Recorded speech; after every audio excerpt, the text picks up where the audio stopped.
Hello दोस्तों, तो आइए आज हम लोग विज्ञान के टॉपिक गलनांक और क्वथनांक पर बात करते हैं। तो सबसे पहले यहाँ पर हम देखते हैं कि गलनांक को इंग्लिश में मेल्टिंग पॉइंट बोला जाता है और क्वथनांक को बॉइलिंग पॉइंट बोला जाता है। परिभाषा इनकी हम लोग देखते हैं पहले। तो गलनांक क्या है? जिस न्यूनतम तापमान पर जिस न्यूनतम तापमान पर ठोस पिघल कर द्रव यानी लिक्विड बन जाता है वह इसका गलनांक कहलाता है।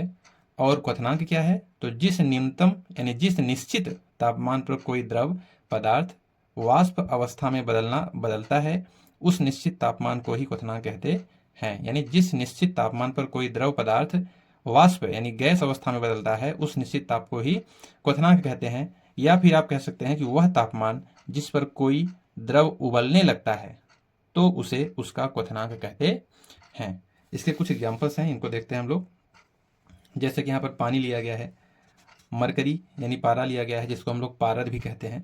इसको ध्यान दीजिएगा कि मरकरी को पारा भी कहा जाता है और पारद भी कहा जाता है। इसको दो तीन नाम से जाना जाता है। यहाँ पर है आयरन, एल्यूमिनियम और ऑक्सीजन। तो इनको देखते हैं। तो पानी जो होता है इसका जो गलनांक होता है वह 0 डिग्री सेल्सियस होता है, यानी यह 0 डिग्री सेल्सियस पर यह गलने लगता है। और क्वथनांक यानी जो उबलता है, जो द्रव उबलता है तो कितने डिग्री सेल्सियस पर उबलता है? 100 डिग्री सेल्सियस पर। तो पानी का गलनांक होता है 0 डिग्री सेल्सियस और क्वथनांक होता है 100 डिग्री सेल्सियस।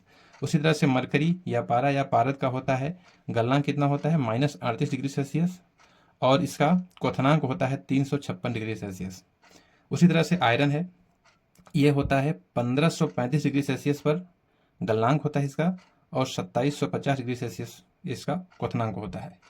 उसी तरह से एल्यूमिनियम है, 660 डिग्री सेल्सियस इसका गलनांक होता है और 2470 डिग्री सेल्सियस इसका क्वथनांक होता है। फिर इसके बाद आता है ऑक्सीजन। ऑक्सीजन का गलनांक होता है -218 डिग्री सेल्सियस और क्वथनांक होता है -182 डिग्री सेल्सियस। तो इस तरह से गलनांक और क्वथनांक का एक छोटा सा टॉपिक था जो हमने उचित समझा आपको बताना। तो वीडियो अच्छा लगा हो तो वीडियो को लाइक कर, चैनल को सब्सक्राइब करना ना भूलें और इसको अधिक से अधिक शेयर भी करें। धन्यवाद दोस्तों।